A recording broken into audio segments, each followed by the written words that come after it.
Good afternoon. This is the fourth in our series of Bible questions. I've been getting a lot of questions in, uh, and I'm trying to collect them together and answer as many as I can within our 10-minute section, but I'm trying to keep to the 10-minute rule.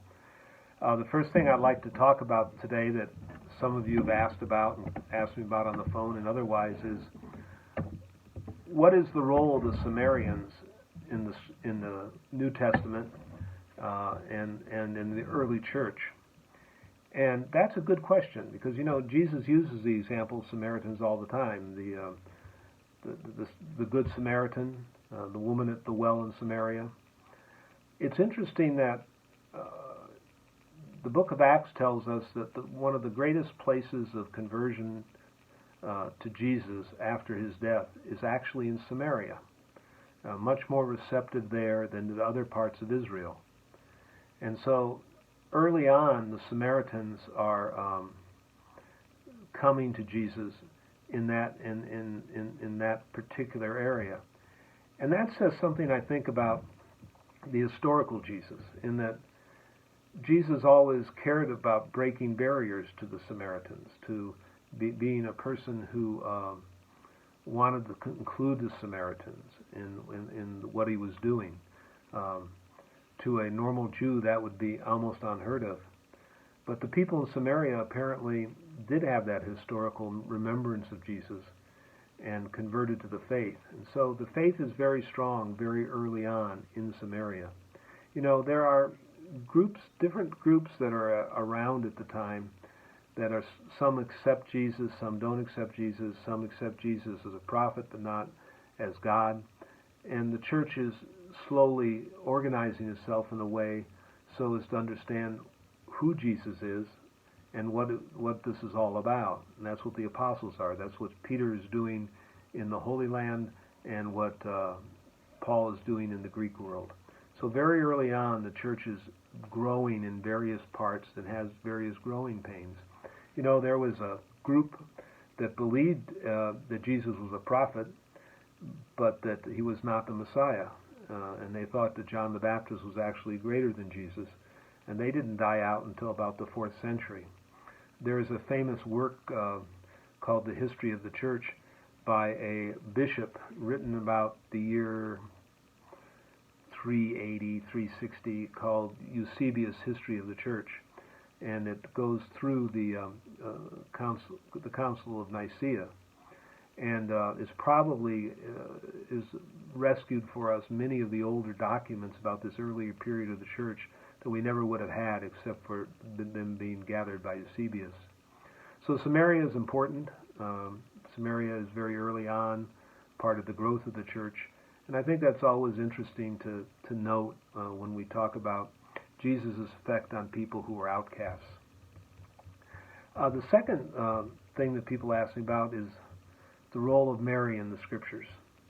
Well, Mary's mentioned by name in all three of the synoptic gospels, Matthew, Mark, and Luke, and is prominent obviously in the Matthew and Luke in the infancy narratives. She's present in Jesus' early life, the trip to the temple, etc. So Mary's important there, but people say, well, Mary's name isn't mentioned in the Gospel of John. Well, that's true, but she's called Mother in the Gospel of John. But she's only called Mother twice. And somehow we think that means that she was not important in Jesus' life. But if you look carefully at the Gospel of John, she's mentioned at the very beginning, at the wedding feast of Cana, and at the very end, at the foot of the cross. So Mary is the bookends of Jesus' life in the Gospel of John. John is approaching things differently in how he presents the truth of Jesus than the synoptic Gospels did. So Mary is important in all. When I was in seminary, I did a paper on the history of the virgin birth in the first 200 years of the church. And Mary is prominent in all of the early church fathers. And all of those who spoke of Jesus also spoke of his mother. As a matter of fact, it is up about the time of the Council of Nicaea that she gets the title Mother of God. The Greeks use the word Theotokos. And so Mary is important in the Gospels and important in the early history of the church. And the virgin birth is important as to the nature of the incarnation, the nature of Jesus being both God and man. And so Mary is that important person in the Scriptures from any perspective. Now finally, what I'd like to talk about is we talked about how the church developed early on. We came to have a name for this. We called it the apostolic succession.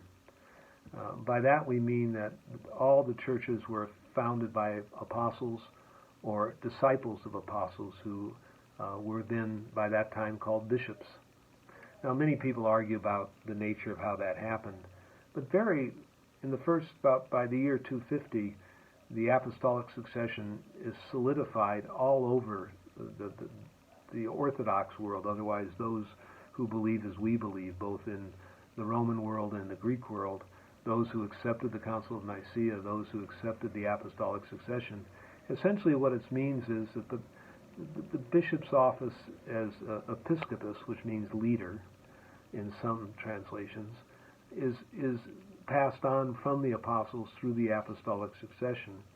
And if you read the early history of the church, as far back as we can go, bishops are always created by other bishops who claim descent all the way back, depending upon their diocese, to a specific apostle.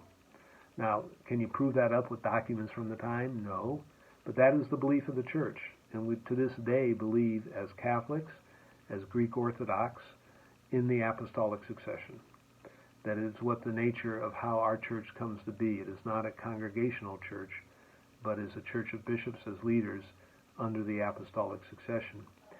It's interesting in the Scriptures, we really don't have a mention of the episcopacy until the later epistles, the non-Pauline epistles, talking about bishops being present. But also we have references in the non-biblical world to bishops very early in the church. There is one called Ignatius of Antioch, who wrote a series of letters as he's being taken from Antioch to Rome to be crucified during one of the great persecutions of the church. At first, these letters, at least at the time of the Reformation, were thought to be forgeries, but it was demonstrated, I think, to the satisfaction of most normal scholars that they are originals, and that as early as, I think, 180, some people would say 200, there's an established bishopric in Antioch of Syria, and that bishopric is where Ignatius comes from as a single bishop. There's also St. Clement of Rome, who identifies himself as Bishop of Rome, and is writing letters to these various communities. I say writing letters because that was the nature of what Paul was really about in all those epistles we have. For the most part, not all of them, but for the most part, we're dealing with specific problems in specific churches that are being addressed by those in a position of leadership. And so the epistles, as I said a couple of sessions ago, are unique in that they are dealing with the real nitty-gritty of life.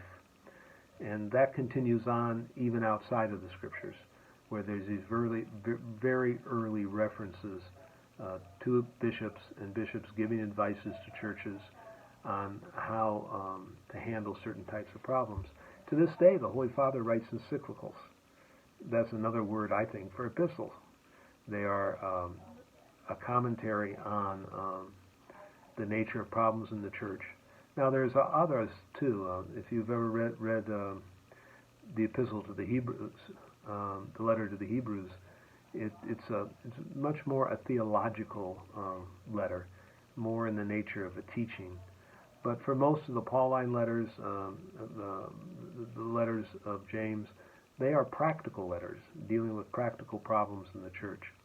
If you ever get a chance, after you're done reading Paul's letters, read the rest of the letters of the New Testament. Hebrews is pretty hard going, but James is interesting, and I think is worthy of a read.